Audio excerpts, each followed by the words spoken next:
ఆత్మను శాంతి స్వరూపాన్ని అన్నప్పుడు సంకల్పాల తీవ్రత తగ్గిపోతుందంటే ఈ శాంతి అన్నది మన ప్రాక్టికల్ లైఫ్ లోకి రావాలి. సో సంకల్పాలని సంకల్పాలుగా పెట్టేసి ప్రాక్టికల్ లైఫ్ ని ఇటు పెట్టేస్తే సంస్కారాలు అన్నవి రికార్డింగ్ లోకి రావు. అది రికార్డింగ్ లోకి రానప్పుడు మన వ్యవహారం గాని ప్రవర్తన గాని సహజంగా బాబా చెప్పినట్టు దైవీ గుణాల ఆధారంగా ఉండదు. సో ఆ తర్వాత నేను ఈశ్వరీయ విద్యార్థిని, బాబా నాకు టీచరు. సో ఈ సంకల్పం చేసిన తర్వాత ప్రతి నిమిషం మనం విద్యార్థులము, నేర్చుకుంటున్నాము. సో జ్ఞానము సమాప్తి అయిపోవడం అన్నది ఉండదు, సాగరం అది. సో ప్రతి నిమిషం భగవంతునికి విద్యార్థులమే. ప్రతి యుగంలోనూ మన విద్య అంతకన్నా గొప్ప హోదా లేదనుకోవాలి. ఇంకా ఈ రోజు స్వయంగా పరమాత్మకి విద్యార్థులం అయ్యాం.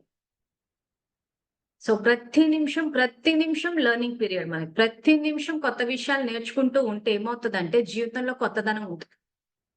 లేదు అవే పాత విషయాలు, పాత వాటితోటి, పాత సంస్కారాలు, పాత ఏమంటారు వాటిని, పద్ధతులు. సో ఇవే చేసుకుంటూ పోతే జీవితంలో కొత్తదనం ఏముంటుంది? సో కొత్త విషయాలు నేర్చుకున్నప్పుడు ఏమైందంటే జీవితంలో ఆ కొత్తదనం వస్తుంది. ఆ కొత్త విషయాలు నేర్చుకున్నప్పుడు తాత్కాలికంగా కొన్ని సందర్భాల్లో డిస్కంఫర్ట్ వచ్చే అవకాశాలు ఉంటాయి. ఎందుకంటే కొత్త విషయం అలవాటు లేదు కాబట్టి. సో ఆ డిస్కంఫర్ట్, అసౌకర్యం ఏదైతే కలుగుతుందో ఇది తాత్కాలికము అన్న విషయాన్ని గుర్తించాలి. ఎందుకంటే ఒక తాత్కాలికమైన విషయాన్ని ఆధారంగా తీసుకుని శాశ్వతమైన ప్రాప్తుల్ని పోగొట్టుకోవద్దు. ఎందుకంటే అందరూ చేసే తప్పే అది. లౌకికంలో కూడా ఏమైతుందంటే స్కూళ్ళలో పిల్లలకు నేర్పించేటప్పుడు ఇంకా చిన్నపిల్లలు కాబట్టి వృద్ధాస్తాం కాబట్టి వాళ్ళు నేర్చేసుకుంటారు. ఎందుకంటే తప్పించుకుని పారిపోయే అవకాశాలు వాళ్ళకి లేవు కాబట్టి. కానీ ఒక స్టేజ్ దాటిన తర్వాత ఎన్నో నేర్చుకోవాల్సింది ఉంటాయి. ఒక టెక్నికల్ ఆస్పెక్ట్సే తీసుకుంటే ఇప్పుడు మొబైల్ కానీ ఇలాంటివి తీసుకున్నప్పుడు మొబైల్లో మనం అంతేమి అయిపోయింది. మేము సాఫ్ట్వేర్ ఇంజనీర్ అవ్వాల్సిన అవసరం లేదు కానీ కనీసం ఒక జూమ్ లింక్ టచ్ చేయడం అన్న తెలియాలి. సో దాని వల్ల ఏమవుతుంది, మనకి బెనిఫిట్ కదా. ఈ రోజు ఆ జూమ్ లింక్ టచ్ చేయడం తెలుసుకోవడం వల్ల ఈ రోజు మనకు జ్ఞానం వస్తోంది కదా. ఆ జూమ్ లింక్ టచ్ చెయ్యడానికి ఏడ్చిన వాళ్ళు కూడా ఉన్నారు. మేము చెయ్యలేము, మా వల్ల కాదు, అవదు, పిల్లలు అడిగితే చెయ్యరు, ఎన్ని సమస్యలు. సో నిజంగా చెప్తే చెయ్యనా అనంటే చేస్తారు. ఫస్ట్ టైం సెటప్ చేయించుకోండి, చేయించుకున్న తర్వాత టచ్ చేయండి. సో ఈ రోజు టెక్నాలజీలో ఒక చిన్న పాయింట్ నేర్చుకుంటే అది మనకు లాంగ్ టర్మ్ బెనిఫిట్ ఇచ్చింది కదా. సో అదే విధంగా జీవితంలో కొత్త కొత్త విషయాలు నేర్చుకుంటూ పోతే తాత్కాలికము, అల్పకాలికమైన అసౌకర్యం ఉన్నా కానీ లాంగ్ టర్మ్ బెనిఫిట్స్, సదాకాలికమైన ప్రాప్తుల్ని గనక దృష్టిలో పెట్టుకుంటే తాత్కాలికమైన అసౌకర్యం అసలు అసౌకర్యమే కాదు. ఈ విషయం, ఈ పాయింట్ లౌకిక జీవితంలోనూ పనికొస్తది, ఇక్కడ బాబా చెప్పే జ్ఞానానికి కూడా పనికొస్తది. చాలా మంది లౌకిక జీవితంలో కూడా వాళ్ళని వాళ్ళు యోగ్యంగా చేసుకుని ఒక స్టేజ్కి ఇండిపెండెంట్ గా ఫైనాన్షియల్ గా కానీ లేకపోతే ఇంకా వాళ్ళ ఒక జీవితంలో ఒక సమస్యలు వచ్చినప్పుడు ఎదుర్కోవడం కానీ ఇవన్నీ చేయకపోవడానికి కారణం ఏంటంటే అప్డేషన్స్, ఆ నైపుణ్యాలు లేకపోవడమే. ఇప్పుడు మనం మనసా సేవ కొత్త. సో ఈ మనసా సేవ విషయానికి వచ్చేసరికి ఏదైనా అసౌకర్యం ఉన్నా గాని సేవలప్పుడు తాత్కాలికము. సో మనం గుర్తుపెట్టుకోవాల్సిన పాయింట్ ఏంటి, సదాకాలికమైన ప్రాప్తులు. సో ఇది ఒక రోజుతో అయిపోయేది కాదు, 84 జన్మల ప్రాప్తులు ఇస్తా అంటున్నా. మరి 84 జన్మల ప్రాప్తులు ఇస్తున్నప్పుడు ఇప్పుడు తాత్కాలికమైన అసౌకర్యాన్ని ఎందుకు తీసుకోలేకపోతున్నాము?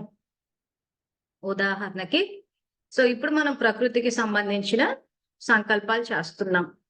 సో నేను ఆత్మని, శాంతి స్వరూపాన్ని, నాలోని శాంతి యొక్క దివ్య కిరణాలు ఈ ప్రకృతి అంతా వ్యాపిస్తున్నాయి అంటున్నాం.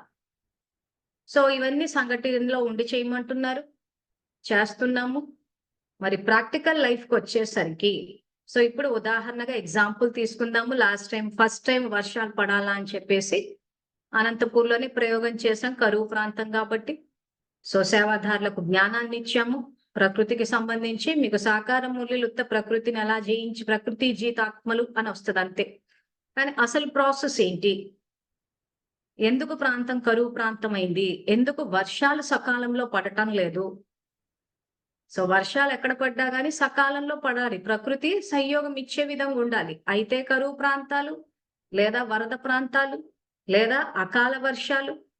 సో ప్రకృతి ద్వారా ఇంత ఇన్కన్వీనియన్స్ అవుతోంది అనంటే ఇక్కడ సబ్జెక్ట్ అంతా ఆత్మలోనే ఉంది. సో ఇప్పుడు కరువు ప్రాంతం వైపు నుంచే తీసుకుందాము. ఎందుకంటే మనసా సేవ ప్రాక్టికల్ లైఫ్ అన్నది మనకు తెలియాలి. సో అక్కడ వెళ్ళినప్పుడు ఆ తాడిపత్రి, నార్పల ఆ ప్రాంతాల్లో నాకు పరిచయం ఉన్న వాళ్ళందరికీ భక్తులు కావచ్చు, ఆ తర్వాత జ్ఞానంలో ఉన్న వాళ్ళు. జ్ఞానంలో ఉన్న వాళ్ళు అంటే 7 డే కోర్సులు తీసుకుని అని నా ఉద్దేశము. కానీ అందరూ బాబా పిల్లలే, అందరూ ఆ శివ పరమాత్మ పిల్లలే. సో ఈ జ్ఞానాన్ని ఇచ్చి ఫైనల్ గా చెప్పి ఒక రోజు పెట్టాం ప్రోగ్రాం. ఎక్కడ పెట్టాము? పెన్నా నది తీరంలో పెట్టాం.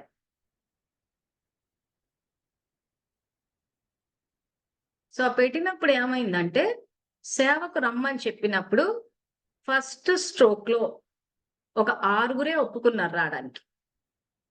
సో ప్రాక్టికల్ ఎగ్జాంపుల్స్ తీసుకుంటున్నాం కాబట్టి ఇప్పుడు ఈ చెప్పే సంఘటనని బట్టి ఎవరికి వాళ్ళు స్వచింతన చేసుకోవాలి. ఎందుకంటే జూమ్ లో క్లాసెస్ చెప్పేటప్పుడు మేము ఓవరాల్ గా చెప్పేస్తాము. ఎవరి వ్యక్తిగత జీవితాలు, మీరు లోపల ఏం ఆలోచిస్తున్నారో, మీరు ఎంత స్వచింతన చేసుకుంటున్నారో మాకు తెలియదు. కాబట్టి ఇవి కొంతమందికి వర్తించవచ్చు, కొంతమందికి వర్తించకపోవచ్చు.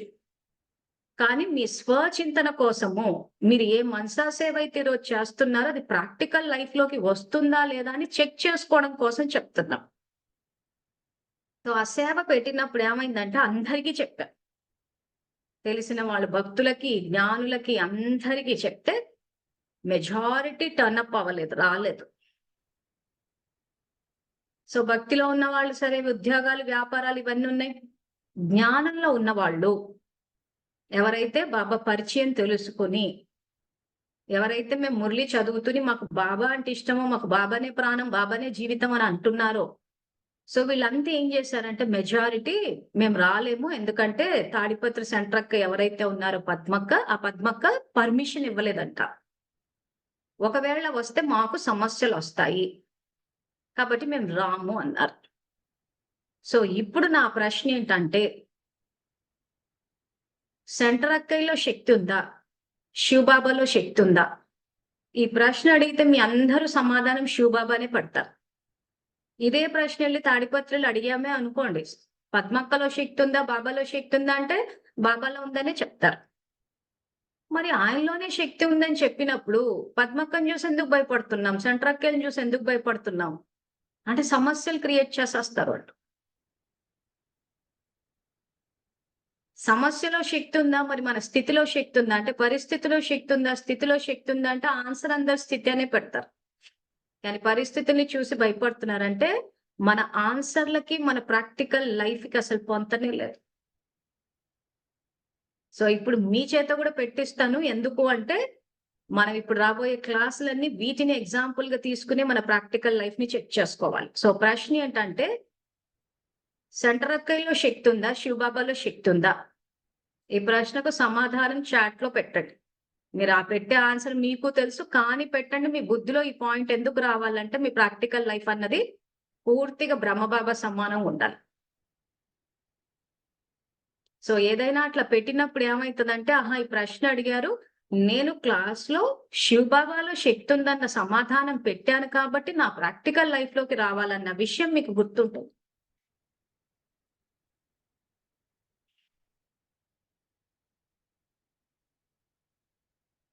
ఎందుకంటే ఇదే ప్రశ్న ఆ రోజు తాడిపత్రిలో ఉన్న వాళ్ళు కూడా ఇచ్చారు, కానీ ప్రాక్టికల్ లైఫ్ మిస్ అయిపోయింది. సో వాళ్ళు ఏమనుకుంటున్నారంటే ప్రాక్టికల్ లైఫ్ మిస్ అయింది, సర్లేదో మనుషులకి చెప్తుందని అనుకుంటున్నారే తప్పితే జీవితమే మిస్ అయిపోయింది, పోగొట్టుకున్నాం అన్న విషయాన్ని మర్చిపోయారు అక్కడ. జ్ఞానం చెప్పిన నేను బానే ఉన్నాను, శివబాబా బానే ఉన్నారు, బ్రహ్మబాబా కూడా బానే ఉన్నారు. సో మధ్యలో నష్టపోయింది ఎవరు? భయపడ్డవాళ్ళు. అసలు ఒక్కొక్కరి జీవితాన్ని సబ్జెక్ట్ స్టడీ చేయాలని చెప్పి ఒక్కొక్కరి జీవితాన్ని దగ్గర నుంచి చూస్తే మాత్రము కష్టాల పరంపర అనమాట. ఇంకా అసలు ఇంకెన్ని బుక్కులు రాసినా సరిపోదు. బయటికి అంతా ఇలా బాగానే ఉంటారు, లోపల మాత్రం అసలు ఇంకా దుఃఖం అంటే ఇంకా దుఃఖం అనమాట. ఎందుకు ఈ రోజు సంగమయుగం వచ్చింది. ఈ రోజు మీ జీవితాన్ని బాగు చేసుకోండి. మీ డెస్టినీని రీరైట్ చేయండి అంటూ, మీ భాగ్యాన్ని తిరిగి రచించుకోండి అంటున్నా. అని అన్నప్పుడు ఒక అవకాశం వచ్చింది. 5,000 సంవత్సరాలు కాలచక్రం తిరిగింది. సో ఈ పెన్నా నది దగ్గర ఫస్ట్ టైం వర్షాలు పడాలని చెప్పి పెట్టింది 2016 సంవత్సరము. 15, 16, 17లో పెట్టాం. సో కాలచక్రం తిరిగి అక్కడికి వచ్చింది. సెప్టెంబర్ నెలకొచ్చింది. అందరికీ శుభాబు మళ్ళీ అవకాశం ఇచ్చారు.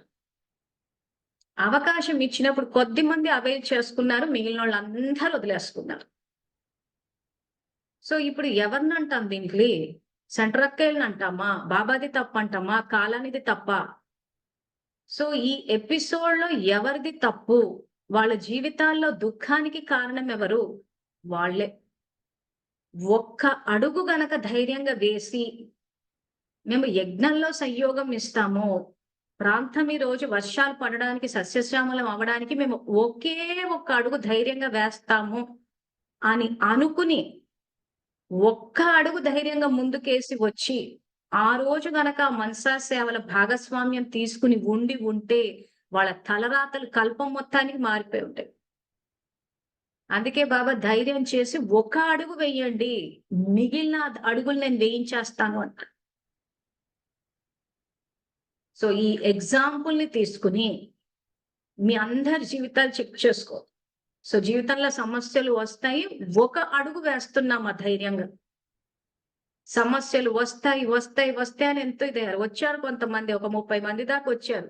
ఏదో వాళ్ళు అంత బాగానే ఉండేనే, వాళ్ళకి ఏం కాలేదే. ఓ పద్మక్క ఓ పొడి చేస్తారు, సెంటర్కి ఏదో చేసేస్తారు. ఏం చేశారు? ఏమీ చేయలేదు. మనం భయపడ్డాం అంతే. సో బాబా ఉన్నాడు కదా, నేను రక్షిస్తానని అంటున్నాడు ఆయన. మనకు నమ్మకం లేదు.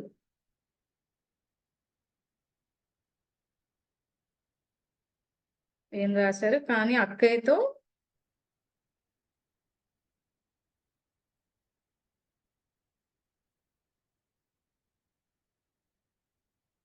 ఇది నాకు అర్థం కాలేదు. కానీ అక్కయ్యతో తాత్కాలికంగా ప్రతి సంయోగం ఇచ్చారా? ప్రతి ఏంటో ఇది. సరే, ఓకే. సో ఈ రకంగా ఏమవుద్ది అంటే అందరి జీవితాల్లో ఈ పరిస్థితులు వస్తాయి. కానీ ఒక్క అడుగు ధైర్యంగా వేయాలి. ఆ ఒక్క అడుగు గనక మీరు వేస్తే ఆ తర్వాత నుంచి బాబా పాత్ర మొదలైపోతుంది. సో మనం ఒక అడుగు వేయకుండా బాబా మనల్ని తోసుకొని తీసుకొచ్చి అక్కడ కూర్చోబెట్టాడు. అంత హింస ఆయన మనకు చెయ్యడు. మనకుండాలి ఆ ధైర్యం.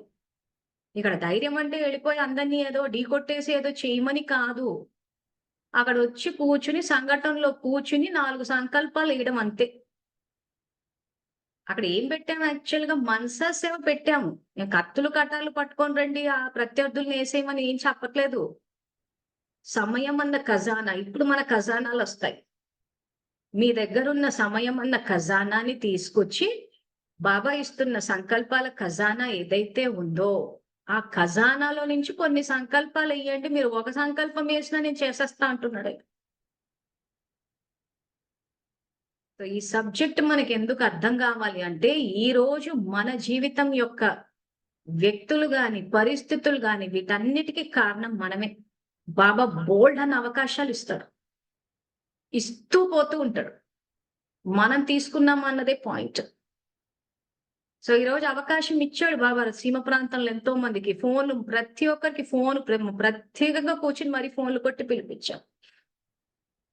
సో ఒకటి భయపడిపోయామని చెప్పేసి ఇక్కడ ఏమైంది? అందుకే అంటారు కోట్లలో ఏ ఒక్కరూ యథార్థంగా గుర్తిస్తారు ఆయనని అంటారు. సో ఈరోజు అందరూ బాబా బాబాని నోట్లేసుకొని తిరుగుతున్నారే కానీ ఆయన మీద నిజంగా నిశ్చయ బుద్ధి లేదు. ఆయన కాపాడుతాడన్న నమ్మకం లేదు. కానీ సెంట్రక్కలు డ్యామేజ్ చేస్తారన్న నమ్మకం మాత్రం బాగా ఉంది. నిజంగా చెప్పాలంటే వాళ్ళే ఏమి చేయలేదు అసలు. ఇప్పుడు అందరూ వచ్చి కూర్చొని వర్షాలు పడాలని చేశారు. చేసిన వాళ్ళని ఏం చేశారని? నా విషయానికి వచ్చేసరికి ఏదైతే వాళ్ళు ఆ రకంగా డ్యామేజ్ చేద్దాం అనుకుంటున్నారో బాబా కాపాడేశారు. ఆయన కాపాడాడన్న దానికి రుజువు ఏంటి? ఇదిగో ఈ రోజు మీ ఎదురుగా బతికే ఉన్నాను నేను. ఈ రుజువు సరిపోదా ఆయన కాపాడతాడనడానికి? మరి అంతే, మరి ఈ మాత్రం దానికి భయపడాల్సింది ఏముంది? ఆ తర్వాత నెక్స్ట్ సీన్ రమ్మని చెప్పినప్పుడు 6 మాత్రం వెంటనే ఒప్పుకున్నారు. మిగిలిన వాళ్ళంతా ఏంటంటే మాకు వీలు కాదు, ఈ పనులున్నాయి, ఆ పనులున్నాయి, ఇంకా పెద్ద లిస్ట్ ఉంటది కదా. సో ఆ లిస్ట్ అంతా చదివినప్పుడు అర్థమైంది ఏంటంటే, ఇప్పుడు మన అష్టశక్తుల్లోని పరిశీలన శక్తిని వాడి ఎందుకు సేవాదారులు రావట్లేదు? ఎందుకంటే మెజారిటీ సందర్భాల్లో ఏమైతుందంటే మనసులో ఒకటి పెట్టుకుని బయటకోటి మాట్లాడుతూ ఉంటారు. చాలా సందర్భాల్లో అబద్ధాలే ఉంటాయి. సో ఇప్పుడు అష్టశక్తుల్లో పరిశీలన శక్తి వాడాలి. ఎందుకు రామంటున్నారు? ఏం చేస్తే వస్తారు? ఎందుకంటే పుణ్యం సంపాదించుకోవాలి, భాగ్యాన్ని రచించుకోవాలన్న విషయం చాలా మందికి తెలియదు. మనమే చెప్పాలి. ఇక్కడ వస్తది తల్లి పాత్ర. ఎందుకంటే చాలా మంది జ్ఞానం తెలీదు. ఇప్పుడు నేను చెప్తున్న విషయం ఎప్పుడు కొన్ని 8, 9 సంవత్సరాల క్రితం. ఇది 2024లో కూడా ఇప్పటికి ఇంకా చాలా మందికి చాలా విషయాలు కర్మ ఫిలాసఫీయే తెలీదు. ఏ రకంగా భాగ్యాన్ని రచించుకోవాలి. ఇంకా ఆ రోజులు ఎలా ఉంటాయో చూసుకోండి. అప్పుడైతే ఇంక కనీసం ఇప్పుడు ఎంతమంది కనీసం 83 మంది అన్న ధైర్యం చేసి వింటున్నారు. అప్పుడైతే ఓ గజ గజ గజ వణికిపోయేవాళ్ళు జ్ఞానం విని కూడా. అమ్మో ఏమనుకుంటారో ఏంటో అన్నట్టు. పూర్తిగా సినారియో మారిపోయింది. ఆల్మోస్ట్ చాలా మంది జ్ఞాన నేత్రం ఓపెన్ అయిందనే చెప్పుకోవచ్చు. మా ప్రస్థానంలో మేము చూసినంత మటుకు. ఇప్పుడు అసలు టాపిక్ లోకి వస్తే, సో ఆ రమ్మని చెప్పినప్పుడు ఇప్పుడు అష్టశక్తుల్లో పరిశీలన శక్తి వాడాలి. సో వాడాలంటే ఎట్లా తెలుస్తుంది ఎందుకు రావట్లేదంటే, ఇప్పుడు వాళ్ళకి మనం ప్రేరణ ఇచ్చి వాళ్ళ భాగ్యాన్ని తయారు చేసుకునే విధంగా సేవ చేయాలి. సో అప్పుడు ఏమవుతుంది? నేను ఈశ్వరీయ సేవ కోసం ఈ భూమిపై అవతరించిన అవ్యక్త ఫరిష్టాని ఈ సంకల్పం చేస్తే మీ శక్తులు పనిచేస్తాయి, యాక్టివేట్ అవుతాయి అని చెప్పారు. ఆ ఖజానా ఆయన ఇస్తుందే అందుకు. యాక్చువల్ గా ఆత్మాన్య స్థితిలో ఉంటే పనిచేయడం మొదలు పెట్టేస్తుంది. కానీ కొంతమందికి అది ఇబ్బంది అవుతోంది కాబట్టి ఆయన ఇంకొంచెం డెప్త్ లోకి వెళ్ళి సద్గురువుగా మనకి ట్రైనింగ్ ఇస్తున్నారు. సో ఆ ట్రైనింగ్ లో ఏం చెప్తున్నారు? ఈ సంకల్పం చెయ్యండి, చేస్తే ఏమవుతుంది? నేను ఈశ్వరీయ సేవ కోసమే ఈ భూమిపై అవతరించిన అవ్యక్త ఫరిష్తాని అన్న ఈ సంకల్పం చేస్తే ఆత్మలో ఏం జరుగుతుంది? మెసేజ్ పెట్టండి ఒకసారి. ఇంకా ఆలోచించడం మొదలు పెట్టాలి. ప్రకృతి ఎట్లా స్పందిస్తుంది? నిన్న కూడా ఒక సంకల్పం పెట్టించాను నేను, పూర్వజ పూజ్య ఆత్మని అరిస్తే ప్రకృతి ఇదవుతుందని చెప్పి. సో నేను ఈశ్వరీయ సేవ కోసమై ఈ భూమిపై అవతరించిన అవ్యక్త ఫరిష్తా ఈ సంకల్పం చేస్తే ఏం జరుగుతుంది?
సో ఇక్కడ ఆన్సర్ అందరు శక్తులు వస్తాయని చెప్పి పెట్టారు. ఆన్సర్ ఇది రైటే. కానీ మెయిన్ ఏమవుతుందంటే డిటాచ్ అవుతాం. దేహం నుండి సాకార లోకం నుండి సాకారం దీని నుంచి మనం డిటాచ్ అయినప్పుడు ఏమవుతుందంటే, ఈ సాకారం దీని నుంచి డిటాచ్ అయ్యామంటే ఆత్మాన్న స్థితికి వచ్చినట్టే కదా. ఆ వచ్చినప్పుడు ఈ శక్తులు పనిచేస్తాయి. యాక్చువల్ గా సబ్జెక్ట్ అంతా ఆత్మే. బాబా ఏం చేశాడంటే అర్థం కావడానికి దాన్ని ఏదైతే అంటారు చూసారా, తిరిగేసి మరిగేసి చెప్పడం అన్నట్టు ఆ రకంగా చెప్పాడు. సో ఈ రకన మీ ఆన్సర్స్ కరెక్టే అవుతాయి. కానీ ఓవరాల్ గా ఇప్పుడు ఇది శక్తులు ఇస్తుందని తెలిసిన తర్వాత కూడా మెయిన్ ఏమవుతుంది? డిటాచ్ అవుతారు. సో ఆ రకంగా మనం డిటాచ్ అయినప్పుడు ఏమైతుందంటే, ఎవరికి ఏం అవసరము, ఏం చేస్తే వాళ్ళలో ప్రేరణ వస్తది, మనం ఏ రకంగా వాళ్ళకి సంయోగం ఇవ్వాలి అన్నది మనకి తడుతుంది. లేకపోతే సేవాదాలు రామనేసరికి సర్లే వాళ్ళు ఎప్పుడు చెప్పినా రమ్మంటే రారు, ఏం చేస్తే వస్తారు, మీ సొంత పనులు ఉంటే మీరు వెళ్ళరా, మీ ఇళ్ళలో పెళ్లిళ్ళు ఉంటే వెళ్ళరా, బాబా సేవకు రమ్మంటేనే రారా అని ఈ సోదంతా అవుతుంది. సో వాళ్ళు ఏం ఆలోచించుకున్నా, ఏం చేసినా మనం ఏం చేస్తే వాళ్ళొస్తారా? నాకు ఆ రోజు ఆలోచిస్తే అనిపించింది ఏంటంటే, వీళ్ళకి బండ్లు పెడితే వస్తారు అని చెప్పి. సో, అప్పుడు టాటా సుమో ఇవి ఆ రోజు అరేంజ్ చేస్తే, ఆరుగురు ఎట్లాగో ఒప్పుకున్నారు స్ట్రెయిట్‌గా వస్తామని. మిగిలిన వాళ్ళంతా బండి అరేంజ్ చేస్తొచ్చారు. సో, ఇక్కడ ఏమవుతది ఈ రకంగా? సో, మన వైపు నుంచి మనం సంయోగం పూర్తిగా ఇస్తాం. ఎవరి మనస్తత్వాలు, స్వభావ సంస్కారాలు ఎలా ఉన్నా, ఒకసారి మనం తల్లి పాత్రలోకొచ్చాము అనంటే, ఇంక అందరిని ముందుకు అంటే పుణ్యం ఖాతా ఒకరిది జమ చెయ్యాల్సిన బాధ్యత గూడా మనదే. ఎందుకంటే పుణ్యం ఖాతా ఈరోజు పూర్తిగా కొన్ని సంవత్సరాల తరబడి ఉన్న ఒక కరువు ప్రాంతంలో వర్షాలు పడాలన్నా యజ్ఞానికి సంయోగం ఇస్తున్నాము. ఇవ్వడం వల్ల మన భాగ్యం తయారవుతది. మన పుణ్యం ఖాతా జమ అవుతుంది అన్న విషయం గూడా ఒకవేళ తెలిసినా వర్తమానం డామినేట్ అయిపోతది ఆళ్ళకి. వర్తమానంలో ఏం ఆలోచిస్తారు ఈళ్ళు? మంజులక్కయ్య వచ్చి సేవ పెట్టింది. సో, మంజులక్కయ్య చూసుకోవాలని. సో, ఎవరిని పక్కన జరిపారు? బాబాని పక్కన జరిపేశారు. ఎప్పుడైతే బాబాని పక్కన జరుపుతారో, ఇలాంటి ఆలోచనలొస్తాయి. అందుకే వెంటనే చాలా మంది ఒప్పుకోరు. ఒప్పుకున్నా గాని కండిషన్స్ పెట్టేసుకుంటూ ఉంటారు. ఎందుకు అక్కడ బాబా లేరు కాబట్టి. ఇలాంటి వాళ్ళు చాలా మటుకు ఆగిపోతూ ఉంటారు. ఎవరైతే బాబాని చూసి సేవలు చేస్తారో, వాళ్ళు ఎటువంటి పరిస్థితులున్నా కంటిన్యూ అయిపోతూ. సో, అందుకే మనం సేవలకెళ్ళినప్పుడు వీళ్ళొచ్చారు, వాళ్ళు వెళ్ళిపోయారు అని చెప్పి మనం బాధపడాల్సిందే లేదు. బాబాని చూస్తే కంటిన్యూ అయిపోతారు. బాబాని చూడకపోతే పక్కన జరిపారంటే డిస్కంటిన్యూ అవుతారు. ఇది యాక్చువల్‌గా జరిగేది. సో, ఇలాంటి విషయాలు కొన్ని మీకు తెలిసుంటే ఏమవుతదంటే, రాబోయే రోజుల్లో సేవలు చేయడానికి ఎళ్ళినప్పుడు ఇలాంటివి ఏవి చెప్పినా ఈ నా మాటలు గుర్తుపెట్టేసుకోండి. మెయిన్ ఇక్కడ బాబా. బాబాని చూసినప్పుడు ఏ ఫిర్యాదులు ఉండవు, ఏ సమస్యలు ఉండవు, ఏ సౌకర్యాలు కావాలనరు, ఏమీ అనరు. ఎందుకంటే ఒక్క బాబానే కాబట్టి వచ్చేస్తారు. ఇప్పుడు మేము ఈరోజు సేవలు పెడుతున్నామంటే అక్కడ ఎవరిని ఏమి చిత్రహింస పెట్టింది కూడా ఏమీ లేదు. సేవాదారుల కన్వీనియన్స్‌కి తగ్గట్టే పోతున్నాం. సరే అప్పుడు ఆ రకంగానే వెహికల్ పెట్టినప్పుడు వచ్చారు. సో ఈ రకంగా కండిషన్స్ పెట్టుకుని వస్తే బాబా పూర్తి మార్పులు వేస్తారా అంటే వెయ్యరు. మనస్ఫూర్తిగా చేస్తేనే వేస్తా. సో ఈ రకంగా ఈరోజు నా ఇంటి దగ్గరికి నాకు కార్ రావాలి, నా ఊరికి బస్సు రావాలి, నా ఊరికి ట్రైన్ రావాలి, నా ఊరికి ఫ్లైట్ రావాలి. సో ఇవన్నీ అంటున్నామంటే నిజంగా బాబా పట్ల ఆ ప్రేమ అన్నది ఉందా? యజ్ఞం పట్ల బాధ్యత ఉందా? అంటే లేదనే చెప్పుకోవచ్చు. ఎందుకు అంటే ఈ రకంగా సేవలు పెట్టినప్పుడు ఈ కండిషన్స్ ఫుల్‌ఫిల్ అయితేనే మా ఊరికి ట్రాన్స్‌పోర్ట్ ఉంటేనే వస్తాం లేకపోతే లేదు అనంటే యజ్ఞం పట్ల మన బాధ్యత ఎక్కడుంది? సో బాబా నా వారు అన్న ఫీలింగ్ ఎక్కడుంది? సపోజ్ ఒకవేళ సొంత పనులే ఉన్నాయనుకో ఇప్పుడు ఆ రోజు పెట్టింది ఒక రోజు కోసము పొద్దుటి నుంచి మధ్యాహ్నం వరకే పెట్టామిది అంతే. సొంత పనులైతే మనం వెళ్ళమా? మన సొంత పనులుంటే బస్సులు, ట్రైన్‌లు, నడిచి, ఆటోలు ఎన్ని పద్ధతులుంటే అన్ని పద్ధతుల్లో వెళ్ళిపోతూ ఉంటాం. మరి బాబా సేవ అంటే ఎందుకిన్ని కండిషన్స్ వస్తున్నాయి? అసలు చాలా ఊర్లలో ఏమవుతదంటే అసలు ట్రాన్స్‌పోర్ట్ ఉండదు. మారుమూల పల్లెల్లో గూడా చూసాం గదా! చాలా చోట్ల ఉండదు ట్రాన్స్‌పోర్ట్. అయినా గాని టూ వీలర్‌లు పట్టుకునో, నడుచుకుంటూ కొన్ని చోట్ల ఏమైద్దంటే అసలు ఊర్లో నుంచి రోడ్డు మీదకి రావడానికే 3, 4 కిలోమీటర్లుంటోంది. అయితే నడుచుకుంటన్నా వచ్చేస్తున్నారు. లేదా ఎవరైనా అన్నయ్యల్ని పట్టుకుని ఆళ్ళ బండ్ల మీదన్నా వచ్చి అంటే సొంత పనులుంటే ఎన్ని రకాలుగానో వచ్చేస్తున్నారు. అదే బాబా యజ్ఞము అన్నామనుకోండి, మాకు వీలు కాదు. మళ్ళీ సౌకర్యాలు ఇవన్నీ పెట్టేస్తే మాత్రం వచ్చేస్తున్నారు. ఇది ఒక ప్రాంతానికి సంబంధించిన విషయం కాదు. కొన్ని సంవత్సరాల నుంచి చూస్తున్నాం. ఇది ఎందుకు చెప్పాల్సొస్తోందంటే, మీరు ఏ రకంగా నష్టపోతున్నారో తెలియాలి. అంటే మన సొంత పళ్ళకి మనం అన్నిటిని అధిగమించి పోతున్నప్పుడు, యజ్ఞ సేవకి ఎందుకు వెళ్ళలేకపోతున్నామంటే, యజ్ఞం నాది, నా బాధ్యత, నా బాబా అని అనుకోలేదు కాబట్టి. నా వారైతేనేమో వెళ్ళిపోతున్నాం ఎక్కడికెళ్ళి. ఎంత దూరమని వెళ్ళిపోతున్నాం. ఇప్పుడు అనంతపూర్ లాంటి చోట్ల ఏంటంటే, బెంగుళూరు వెళ్ళాలంటే బెంగుళూరు వెళ్ళిపోతారు. హైదరాబాద్ వెళ్ళాలంటే హైదరాబాద్ వెళ్ళిపోతారు. సో, అందరికి నేను కార్ అరేంజ్ చేయట్లేదు కదా! సో ఈ రోజు మెజారిటీ హైదరాబాద్ చూస్తాం కదా, వాళ్ళ ఇంట్లో వాళ్ళు గాని, అంటే ఈ పెళ్లిళ్ళు చేసి వాళ్ళు గాని, ఉద్యోగాలు అని చెప్పి చాలా మంది బెంగుళూరు, హైదరాబాద్ లో సెటిల్ అయిపోయి ఉంటారు. ఆ వ్యక్తిగత పనులకి ఏమైందంటే వెళ్ళిపోతారు, ఎలాగైనా వెళ్ళిపోతారు. అదే సేవ అని చెప్పండి, మొత్తం ఇన్ని రూల్స్ వచ్చేస్తాయి. అన్ని నా ఊర్లోకే, కారు, బస్సు, ట్రైన్, ఫ్లైట్ అన్ని నా ఊర్లోకి వచ్చేయాలని. వస్తే వస్తాను, లేకపోతే లేదు. ఎందుకంటే బాబాని సొంతం చేసుకోలేదు కాబట్టి. బాబా నా వారు అనుకున్నప్పుడు, నా యజ్ఞం అయినప్పుడు, ఆయనతోటి వివాహం జరిగి ఉండి, ఆ బాధ్యత అన్నది ఉన్నప్పుడు ఇన్ని పక్కకు పోయి అవి జరగలేదు కాబట్టి, ఆయనతోటి ఆ సంబంధాన్ని జ్ఞానపరంగా పెట్టుకున్నారే తప్పితే ప్రాక్టికల్ లైఫ్ లోకి తేలేదు కాబట్టి ఇన్ని రూల్స్ వచ్చేసాయి.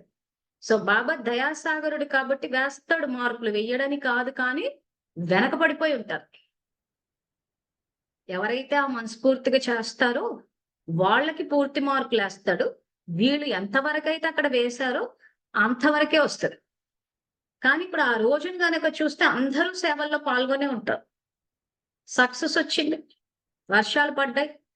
సో ఆ పడ్డప్పుడు పుణ్యం వేసేటప్పుడు ఆ రకంగా వాళ్ళ యొక్క స్థితికి తగ్గట్టు వేస్తాడు. కానీ సేవాదారులు ఎట్లా ఆలోచిస్తున్నారంటే, మేము వెళ్ళి చేసేసాం వచ్చేసిందంటే ఇంక మొత్తం వచ్చేసింది కనుక అలా ఉండదు.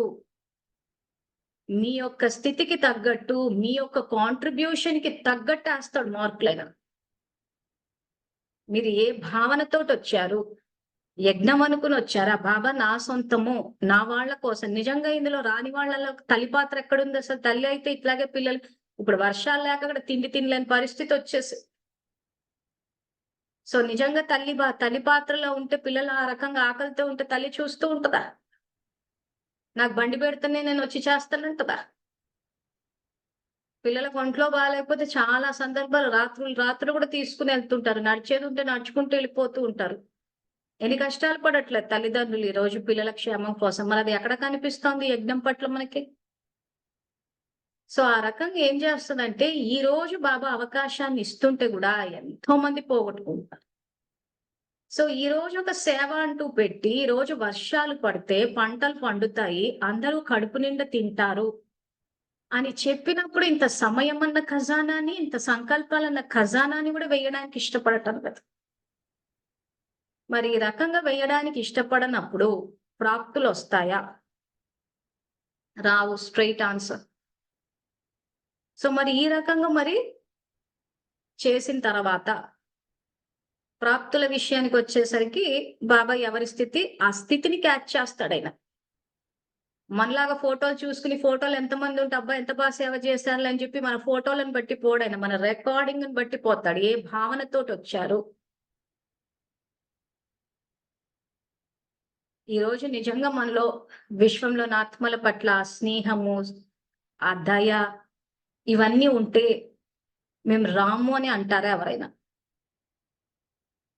అనరు కదా. కానీ మెజారిటీ రాలేదు.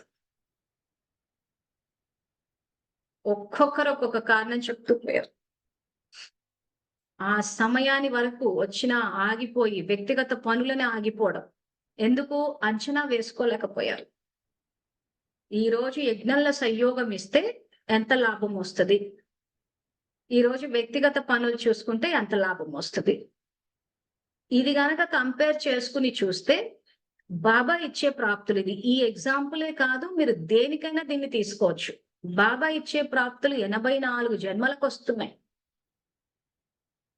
మన వ్యక్తిగత జీవితంలో కూడా డబ్బు, ఉద్యోగము, వ్యాపారాలు ఇవన్నీ అవసరమే. కానీ అది ఈ జన్మ వరకే ఉంటది. సో కాబట్టి కొంత ప్లానింగ్ అన్నది అవసరం మనకి. ఎక్కడ పోతే మనకి లాభం ఎక్కువ, యజ్ఞ సహయోగంలో మనకి లాభం ఎక్కువ. సో ఈ పరిశీలన శక్తి అందరిలో అవసరం. ఎందుకంటే చాలా మంది సంపాదించుకునే మార్గాలు పోగొట్టేసుకుంటున్నారు. సంపాదన అన్నది ఉండట్లేదు. సంకల్పాలన్నింటినీ వృధా పోనిస్తున్నారు. అది ఉపయోగం లేదన్నట్టు చేస్తూ ఉన్నారు. సో ఆ రకంగా ప్రతీది వృధా పోతూ ఉన్నప్పుడు ఏమైద్ది, మనం ఏదైనా ఒకవేళ చేసినా, ఒకవేళ ఏదన్నా మనకు మంచి జరిగినా గానీ దాన్ని వృధాగా పోగొట్టేసుకుంటాం. ఈ మధ్య ఎంతో మంది డబ్బు ఉంటది, ఉత్తగా వృధాగా దాన్ని ఎక్కడో వేసేసేసి పాడు చేసేసుకుంటూ ఉంటారు. చేసుకున్న పుణ్యానికి మంచి ఆరోగ్యం ఉంటది, ఏవేవో పిచ్చి పిచ్చి అంత ఉన్నవి అర్థం అంతా తిని పాడు చేసేసుకుంటూ ఉంటారు. ఎందుకు ఆ రకంగా జరుగుతుంది అని అంటే ఇదిగో ఈ రకంగానే సంగమం నడిచేటప్పుడు రికార్డింగ్ నడిచేటప్పుడు బాబా విలువైన వస్తువులు ఇస్తుంటే వాటన్నింటిని పోగొట్టుకోవడము, వృధా చేసుకోవడము, వాటి విలువని తెలుసుకోలేకపోవడము, సమయము ఇప్పుడు ఈ ఎంటైర్ సీన్ లో చేయాల్సింది ఏముంది? ఉత్త సమయము, సంకల్పాలు ఇవి తప్పితే ఏం లేదు. ఎందుకంటే వెహికల్స్ మేమే అరేంజ్ చేసాము, ఫుడ్ కూడా అరేంజ్ చేసాము. సో సేవాదారులు ఇవ్వాల్సింది ఏముంది? ఒక టైము, ఒక సంకల్పాలు ఈ రెండే కదా! దానికి కూడా ఆలోచిస్తూ పోతున్నారు. సో మరి రాకుండా ఏం చేశారంటే సమయము, సంకల్పాలు వృధా చేసుకున్నారు. అంటే వృధా చేసుకునే సంస్కారం రికార్డ్ అయిపోతోంది అక్కడ. సో ఇంకా ఆ తర్వాత వీళ్ళు చేసుకున్న పుణ్యానికి ఏది చేసినా డబ్బు గాని, ఆరోగ్యం గాని ఏవొచ్చినా గాని వృధా చేసేసుకుంటూ వెళ్ళిపోతూ ఉంటారు. ఎందుకంటే అలవాటైపోయింది కాబట్టి. సో ఈ రకంగా అందరికి పుణ్యం ఖాతా జమ అయ్యేటట్టు జ్ఞానం ఒకటి ఇస్తే సరిపోదు. జ్ఞానం ఇవ్వడమే కాకుండా అందరి పుణ్యం ఖాతాని కూడా జమ చేయండి అంటున్నాడు. వాళ్ళ పాపాల వినాశనం అవడంలో వాళ్ళకి సహయోగం ఇవ్వండి. వాళ్ళకి పుణ్యం ఖాతా కూడా జమ అయ్యేటట్టు. సో ఈ భావన కూడా మనలో ఉండాలి. అంతని కలుపుకుని పోవాలి. నేను ఒక్కదాన్నే మొత్తం అంతా సంపాదించేసుకుంటాను. అమ్మో నేను భాగ్యాన్ని పంచను అంటే మరి బ్రహ్మబాబా అందరినీ ముందు పెట్టి భాగ్యాన్ని పంచలేదా? సో మనం ఏవైతే క్లాస్ స్టార్టింగ్ లో ముందు సంకల్పాలు చేస్తుంది అందుకే అందరి పుణ్యాన్ని జమ చేయాలి. సో ఈ రకంగా మనమే వెళ్ళిపోయి ఇంత హైదరాబాద్ నుంచి బస్సులు ఎక్కి 9-10 గంటలు ప్రయాణం చేసి సమయము, సంకల్పాలు, తనువు, ధనము ఇన్ని వేసి చేసిన తర్వాత ప్రకృతి ఎలాగో స్పందిస్తది. బాబా వైపు నుంచి అంత ఓకే. సో సేవాదారులు ఏం చేస్తారు? ఈమె పని పాటు ఏం లేదేమో హైదరాబాద్ లో ఊరికి వచ్చిపోతున్నాను లోకువ చేస్తారు. అగౌరవంగా చూస్తారు. ఒక ఎగ్జాంపులే కాదు. మీకు మీ మొత్తం జీవితంలో ఇలాంటి చాలా తారసపడుతూ ఉంటాయి. ఈ ఎగ్జాంపుల్‌ని తీసుకొని మీరక్కడ ప్రాక్టికల్ లైఫ్ సరి చేసుకోవాలి. ఈ రోజుల్లో మనం ఎవరికైనా సహాయం చేశామంటే వాళ్ళు లోకువ చేసేస్తారు మనని. తేలిక చేసేస్తారు. చులకనగా చూస్తారు. ఎందుకలా చూస్తారు? వాళ్ళ సంస్కారం. దానికి బాబా జ్ఞానాన్ని ఎలా అప్లై చేయాలి? ఇప్పుడు ప్రాక్టికల్ లైఫ్. సో అందరి జీవితాల్లో ఇలాంటి సందర్భాలు వచ్చే ఉంటాయి. మీరు సేవ అనుకోవచ్చు. ఒకరికి హెల్ప్ చేయడానికి వెళ్ళినప్పుడు వాళ్ళు ఖచ్చితంగా మీ నుంచి హెల్ప్ తీసుకుంటారు. మీ అవసరం తీరిపోయిన తర్వాత మిమ్మల్ని వదిలేస్తారు. మిమ్మల్ని చులకన చేస్తారు. మీ గురించి చెడు ప్రచారాలు చేస్తారు. ఇంకా లోకం ఎలా నడుస్తుందో మీ అందరికీ తెలుసు. సో కాబట్టి సహాయం చేసే వ్యక్తుల పట్ల ఏ రకంగా గౌరవంగా ఉండాలి? ఏ రకంగా దాన్ని పెంచుకోవాలన్న జ్ఞానం లేదు. సో ఈ రకంగా మనం ఒకరికి మంచి చేయడానికి వెళ్ళినప్పుడు వాళ్ళు మనల్ని ఆ రకంగా చులకన చేసి లోకువ చేసినప్పుడు ఇప్పుడు బాబా జ్ఞానంలో ఏ పాయింట్‌ని అప్లై చేయాలి? క్వెషన్ అర్థమైందా అందరికి? మనం అందరికీ సహాయం చేయడానికి వెళ్తాము. వెళ్ళినప్పుడు వాళ్ళు తీసుకుంటారు గూడా. తీసుకొని కూడా బెనిఫిట్ పొందుతారు గూడా. పెంచిన తర్వాత ఆ తర్వాత మనల్ని లోకువ చేసేస్తారు. మనల్ని ఆ తర్వాత కేర్ చేయరు. వీలైతే మన గురించి చెడు ప్రచారాలు చేసేస్తారు. లోకువ చేసేస్తారు. మేము ఇంత చేసి, ఇంత కష్టపడి, ఇంత చేస్తే కూడా ఇదిగో ఈ రకంగా మా పట్ల ప్రవర్తించారు. ఇప్పటి నుంచి నేను అసలు సేవలు చేయను. నేను అసలు ఎవ్వరికీ హెల్ప్ చేయనని జీవితానికి సరిపడా నిర్ణయాలు తీసేసుకుంటూ ఉంటారందరు. సో ఇప్పుడు కానీ బాబా శ్రీమతం ఏంది? నిరంతర సేవాదారులు ఇస్తూ పోండి అన్నాడు. కానీ రిటర్న్ ఏమొస్తుంది?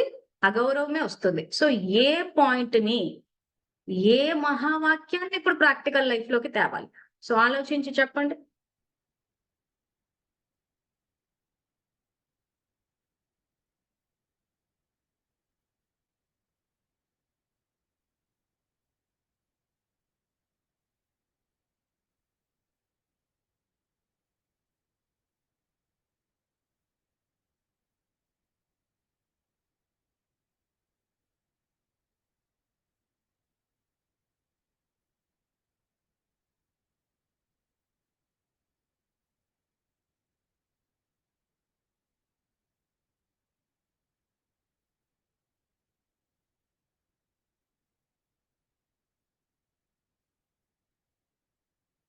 సో క్వెషన్ ఏంటంటే సేవలకెళ్ళాము.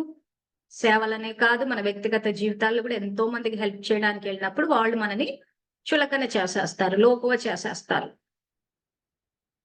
మనం ఎక్స్‌పెక్ట్ చేసినంత రెస్పెక్ట్ ఇవ్వరు. ఇప్పుడు అందరూ ఏది చేసినా అంత మాకు రెస్పెక్ట్ ఇచ్చేయాలంటున్నారు కదా! కానీ ఇవ్వరు. సో ఏ మహావాక్యాన్ని, ఏ జ్ఞానం పాయింట్ ని ఇక్కడ అప్లై చేసుకోవాలి?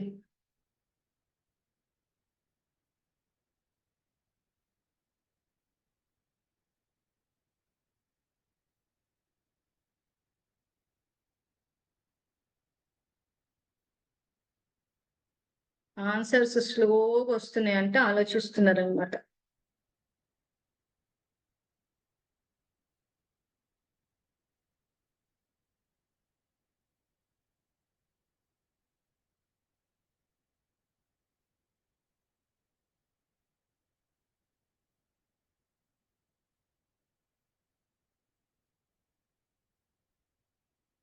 సో ఇక్కడ ఈ ఆన్సర్స్ ఎవరైతే పెట్టారో ఏమని, గౌరవాన్ని ఆశించకుండా చెయ్యాలి, ఎవరు చేస్తే వాళ్ళే పొందుతారు, ఇచ్చా మాత్రం విద్య, తర్వాత నేను చేస్తే నేను పొందుతాను, నా రికార్డింగ్ నేను మంచి, ఇవన్నీ ఆన్సర్స్ కరెక్టే. ఏది ఆశించకుండానే చెయ్యాలి. సో ఇక్కడ మెయిన్ మహావాక్యం మనం గుర్తుపెట్టుకోవాల్సింది ఏంటంటే త్యాగం ద్వారా భాగ్యం. 10 వీడియోలు రికార్డ్ చేశాం. చాలా ఇంపార్టెంట్ సబ్జెక్ట్ ఇది. సో ఈ రోజు మనం సేవలకు వెళ్ళినప్పుడు దానికి ప్రతిఫలంగా మనం గౌరవాన్ని ఆశిస్తున్నాము అంటే అక్కడ త్యాగం చేయలేదని అర్థం. సో సేవాదారులు మరి ఆ రకంగా ఎందుకు ప్రవర్తిస్తున్నారంటే అది వాళ్ళ సంస్కారం. ఇంతవరకు ఆన్సర్ 50% రైట్. మిగిలిన 50% ఏంటి అని అంటే వాళ్ళు ఎందుకు ఆ రకంగా నన్ను చులకన చేశారు అంటే నన్ను సర్వస్వ త్యాగిగా చేద్దాం, అంటే నాలో సర్వస్వ త్యాగి గుణాలు ప్రాక్టికల్ కి తేవాలని, ఏమి ఆశించకుండా చేస్తే త్యాగి, మహాత్యాగి, సర్వస్వ త్యాగి. సో సేవాదారులు ఎందుకు అగౌరవంగా మాట్లాడడము, ఎందుకు ఆ రకంగా చులకన చేయడం చేస్తారంటే మనల్ని ఆ హైయెస్ట్ స్టాండర్డ్ లో చూడటానికి. సేవలకు వెళ్ళాము, రెస్పెక్ట్ రాలేదు, కానీ నేను మళ్ళీ ముందుకు సేవలకు వెళ్ళాను అంటే ఎగ్జామ్ పాస్ అయ్యాను.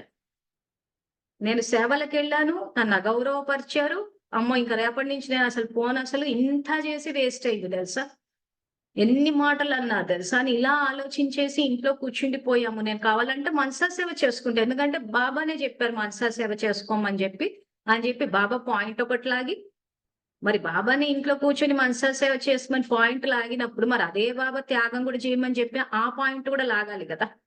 సో ఎందుకు సేవాదారులు లోకువ చేస్తున్నారు? నన్ను సర్వస్వ త్యాగించేద్దామని, నన్ను విశ్వమహారాజుగా చూద్దామని. ఎందుకంటే సర్వస్వ త్యాగులు అయితే గాని విశ్వమహారాజులు అవ్వలేదు ఆ ఉద్దేశంతో. అందుకే బాబా ఆలోచించేటప్పుడు పూర్తిగా సూక్ష్మంగా లోతుల్లోకి వెళ్ళి చూడండి. అవతల డ్రామాలో ఏది జరిగినా అది మీ కళ్యాణం కోసమే. ఈ రోజు సేవలకు వెళ్తే ఎవరైనా గౌరవం ఇవ్వలేదు, ఎవరైనా అవమానించారు అని అంటే మనలో ఉన్న సర్వస్వ త్యాగి అన్న గుణాలు బయటికి తేవడం కోసం, మనల్ని బ్రహ్మబాబా సమానంగా చేయడం కోసం, మనల్ని విశ్వమహారాజులుగా చూద్దామని చెప్పి. సో ఈ ప్రతి ఆలోచనలో ఆశీర్వాదము దాగి ఉంటది, బుద్ధిని వాడండి అన్నాడు ఒక మురళిలో. సో ప్రతి ఆలోచన, అవతల వాళ్ళ యొక్క సంస్కారాలు గాని, ఆలోచనలు గాని, వీటిలో ప్రతి దాంట్లో మీకు ఆశీర్వాదం ఉంది, ఆలోచించండి. అంటే ఎందుకు ఆ రకంగా చేస్తున్నారు? మనలోని సర్వస్వ త్యాగి గుణాలు బయటికి తేడానికి. సో ఆ రకంగా ఎన్నో సేవలకు వెళ్ళాము, ఎంతో మంది ఎన్నో రకాలు. ఇంకొకటి ఎగ్జాంపుల్, ఇంకోటి బాబా నాకు ఏం నేర్పించారంటే ఆ రోజుల్లో ఇట్లాంటివన్నీ జరిగేటప్పుడు బ్రహ్మబాబాని, ఫస్ట్ బ్రహ్మబాబాని చూశారు. సో శివబాబా ఏమన్నారంటే మురళిలో బ్రహ్మబాబాకే తప్పలేదు అవమానాలట. సో ఇంకా బ్రహ్మబాబాకి అవమానాలు తప్పనప్పుడు ఆయనని మించిన పోటు కేసులం అయితే కాదు. సో అన్ని జరిగినా గాని ఎందుకు జరిగాయి బ్రహ్మబాబాకి ఆ రకంగా? ఆయన ఏదో పూర్వజన్మల్లో చేసుకుంటే జరగడం కాదు. శివబాబా అవతరణ జరిగింది, సత్యమైన జ్ఞానం బయటకు వస్తోంది. వచ్చినప్పుడు ఏమైతుందంటే ఆ రకంగా కొద్ది మంది ప్రవర్తిస్తారు, ఇవి పరీక్షలు వస్తూ పోతూ ఉంటాయి. కాబట్టి ఆ రోజు ఏంటంటే ఇంకా ఆ తర్వాత కూడా ఎన్నో సేవలు, ఇంకా అప్పటి నుంచి ఇప్పటిదాకా లెక్క పెట్టుకుంటే ఎంతో మంది సేవాదారులు ఎంతో చులకన చేశారు. ఎందుకు చేశారు? నన్ను ముందుకు తీసుకెళ్ళడానికి, అంటే స్ఫూర్తిగా సర్వస్వ త్యాగి అన్న స్టేజ్ కు నన్ను తీసుకొచ్చేద్దాం. సో ఓవరాల్ సిస్టమ్ లో బెనిఫిట్ పొందింది ఎవరు అని అంటే ఇక్కడ బ్రహ్మబాబాని ఇప్పుడు మనం తీసుకుంటే ఎంతో మంది ఆయనను అవమానించారు. అవమానించిన వాళ్ళు ఎక్కడ ఉన్నారో తెలియదు. బ్రహ్మబాబా సత్యయుగానికి వచ్చేసరికి అక్కడ విశ్వ మహారాజు అయ్యారు. ఆ తర్వాత జన్మల్లో కూడా నాకు తెలిసి అంత రాజకుటుంబాల్లోకి వచ్చుంటారు. ద్వాపరం వచ్చేసరికి మళ్ళీ అవంతి రాజ్యానికి వచ్చారు. ఆ తర్వాత మళ్ళీ నారాయణుడిగా పూజలు అందుకున్నాడు. సో బాబా జ్ఞానాన్ని చెప్పినప్పుడు ఖచ్చితంగా ఏంటంటే ఆత్మల్లో అంత శక్తి లేదు కాబట్టి గ్రహించలేకపోతారు. ప్లస్ మనకి ఎవరైతే సహాయం చేయనీకొచ్చారో మనం చేసుకున్న పుణ్యానికే వస్తారు. ఈ రోజు ఎవరైనా మనని మోసం చేస్తే ఏమంటున్నాం, ఏం పాపం చేసుకున్నామేమో ఇలాంటి వాళ్ళు వచ్చారు అంటున్నాం.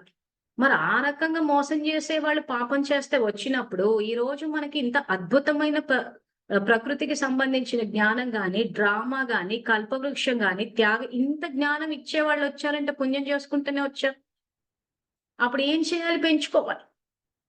పెంచుకుంటే ఆ రకంగా మనకు ప్రతి నిమిషం ఇప్పుడు నా జీవితాన్ని గనుక చూసుకుంటే ప్రతి క్షణం వచ్చే వాళ్ళంతా ఏదో రకంగా నాకు గైడెన్స్ ఇస్తూ పోయారు. ఎందుకు? ఇప్పుడు జ్ఞానం ఇస్తున్నాను కాబట్టి, అందరికీ గైడెన్స్ ఇస్తున్నాను కాబట్టి. సో ఏదో తప్పుడు ఎవరో ఏదో తప్పుడు విషయం చెప్పి తప్పుడు మార్గంలో వెళ్ళిపోయిన పరిస్థితి నా జీవితంలో రాలేదు. ఎందుకు? ఇప్పుడు చేస్తున్నాను కాబట్టి. సో వచ్చే కల్పంలోకి వచ్చినప్పుడు నా జీవితంలో కూడా నాకు రాంగ్ గైడెన్స్ ఇచ్చి నన్ను రాంగ్ దిశలో తీసుకెళ్లే వాళ్ళు ఎవరూ రారు. ఎందుకంటే నేను ఈ రోజు రైట్ దీంట్లో తీసుకెళ్ళాలి. బాబా ఎవరు ఒప్పుకున్నా ఒప్పుకోకపోయినా చట్టం చట్టమే.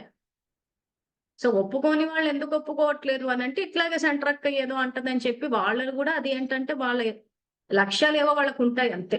ప్లస్ పుస్తకాలు తీసి చూడమంటున్నారు. ఎందుకంటే సోమరితనము, నిర్లక్ష్య భావన. సో ఇక అది ఎవరిది వాళ్ళకే వస్తుంది. సో ఈ రకంగా ఇప్పటి నుంచి ఈ పాయింట్ కూడా అందరు నోట్ చేసుకోండి. సేవలకు వచ్చినప్పుడు సమస్యలు వస్తాయి. సో సమస్యలో శక్తి ఉందా? మన స్థితిలో ఉందా అంటే స్థితిలోనే ఉంది. సేవాదారులు సంయోగం ఇవ్వకపోయినా ఒకరు వెళ్ళిపోయారంటే 15 మంది వస్తారు. ఈ విషయాన్ని గుర్తుపెట్టుకోండి. ఆ తర్వాత సేవాదారులు గాని ఇంకెవరైనా గాని మిమ్మల్ని లోకువ చేసినా, అవమానించినా, మిమ్మల్ని సర్వస్వ త్యాగులు చేద్దామని ఎక్కడా ఆగొద్దు. మీరు ఆ రకంగా అవమానించే వాళ్ళు చేసేవాళ్ళు ఏమైతారంటే వాళ్ళంతట వాళ్ళే ఆగిపోతారు.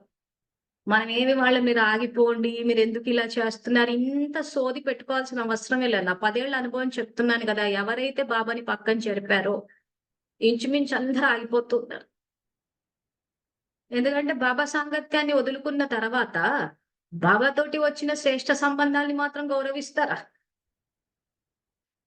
అసలు ఇంత జ్ఞానం చెప్తున్న శివబాబానే నెత్తి మీద బల్బయిపోయాడు. ఈరోజు సేవలంటే మా ఇంటికే అన్ని రావాలంటున్నారు. బ్రహ్మబాబా పరిస్థితి కూడా చూసాం. ఆంటీ ఉమ్మడి అసలు ఆయన సమస్యలతోటి కంపేర్ చేస్తే మన సమస్యలు సమస్యలే కావు. ఇక సేవాదారులు అంటారా? వాళ్ళకి ఒకవేళ కావాలి, మాకు శ్రేష్ఠ సాంగత్యం కావాలి అనుకుంటే ఉంటారు. లేదంటే వదిలేసి వెళ్ళిపోతారు. శివబాబాని, బ్రహ్మబాబాని వదిలేసిన వాళ్ళు మనం పట్టుకుని ఇచ్చేస్తారా? సో కాబట్టి దేనికి చలించొద్దు. మన రికార్డింగ్ ప్రాపర్ గా జరుగుతుందా? సో ఎవ్వరు మనతో ఉన్నా, ఎవ్వరు వెళ్ళిపోయినా కానీ వాళ్ళ పట్ల మన ఆత్మలో దైవీ గుణాలు ఏవైతే ఉన్నాయో వాళ్ళ యొక్క ఒరిజినాలిటీ ఏదైతుందో అదే రికార్డ్ అయ్యేటట్టు చూసుకోవాలి. ఆత్మలో వ్యక్తులు రికార్డ్ అవ్వట్లేదు, సంస్కారాలు రికార్డ్ అవుతున్నాయి. సో ఇప్పుడు ఈ రకంగా మనం సేవలకు వెళ్ళినప్పుడు సేవాదారు లోకువ చేసినా గానీ మరి వీళ్ళు శ్రేష్ఠ సంబంధికులేనా అంటే ఖచ్చితంగా శ్రేష్ఠ సంబంధికులే. ఎందుకు శ్రేష్ఠ సంబంధికులయ్యారు? నన్ను శ్రేష్టంగా ఈరోజు సర్వస్వ త్యాగిగా చెయ్యడం కోసమని తమ సమయాన్ని కేటాయించి చులకన చేసి, అవమానించి రకరకాలుగా ఇంత సమయాన్ని నా కోసం కేటాయించారు అంటే వాళ్ళు అలా చేయబట్టే కదా ఈ రోజు నేను సర్వస్వ త్యాగిని అవ్వగలిగాను. పాయింట్ అర్థమవుతుందా? సో ఇక్కడ బాబా చెప్తుంది అదే, ప్రతి నిమిషం కళ్యాణకారి. ఈ రోజు శ్రేష్ఠ సంబంధాలు లేకుండా ముందుకి వెళ్ళలేము.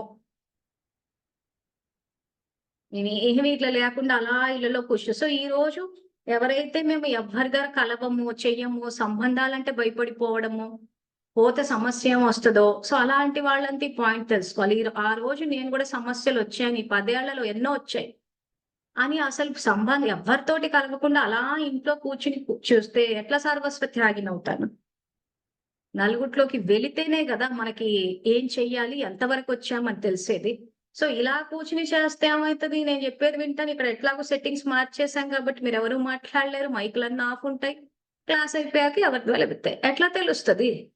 ఎంతవరకు సబ్జెక్ట్ ని ప్రాక్టికల్ కి తెచ్చామని ఎట్లా తెలుస్తుంది?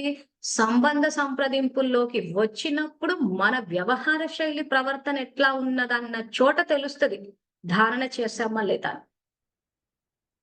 ప్లస్ సంబంధ సంప్రదింపుల్లోకి రావడానికి బాబా మార్పులు వేస్తున్నారు. సో ఆ శ్రీమతం కూడా తెలుసుకుందాము. టైం 3:51 అయింది. సరే, దీని గురించి కంటిన్యూషన్ రాత్రి కూడా ఇవ్వచ్చు. సో ఓవరాల్ గా చెప్పదలుచుకుంది ఏంటంటే, ఇప్పటిదాకా మనం కల్పవృక్షము, డ్రామా జ్ఞానము, ఇవన్నీ ప్రాక్టికల్ లైఫ్ తెలుసుకుంటూ పోతున్నాం. త్యాగం భాగ్యం కూడా తెలుసుకోవాలి. సేవాదారులు పోస్ట్ చేస్తున్నారు, అందరు విన్నారనే అనుకుంటున్నాను. కానీ మేము గమనించినంత మటుకు మాత్రం ప్రాక్టికల్ లైఫ్ అయితే మిస్ అయిపోయింది. ఆ త్యాగం అన్నది అక్కడ కనిపించట్లేదు.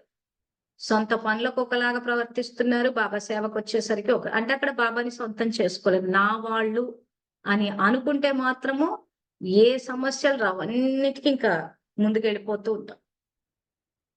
సో ఆ రకంగా మన సొంత పనులకు ఒకలాగా ప్రవర్తించి బాబా సేవకు ఒకలాగా ప్రవర్తిస్తున్నామంటే విడదీసేసాం ఇక్కడ.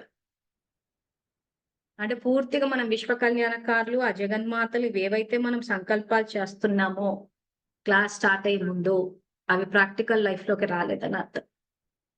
సో కాబట్టి క్లాస్ అయిపోయిన తర్వాత ఇప్పటి వరకు మీ జీవితంలో ఏవేవి జరిగాయి, ఇంకా మన ఫోకస్ అంతా స్వచింతన మీద ఉండాలి.